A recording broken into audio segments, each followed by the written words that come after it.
Ako si me kroz čoveka sazdao i već me mučiš, Gospode, nemoj na parče i za sitnicu, to sam već iskusio i nisam se popravio.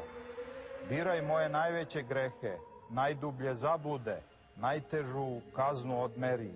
Sve što sam zaslužio, nisam ti ja za groš, aspre i sitninu. Znam sebe, meni treba natovariti svu bezočnost sveta, neka za to odgovaram. Samo ti znaš kako i koliko treba.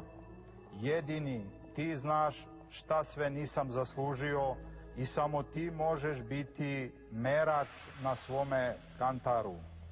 Uzmi mi meru, jer i ja tebe nisam štedeo. Toliko se puta na tebe pozivao, a bio niko i ništa.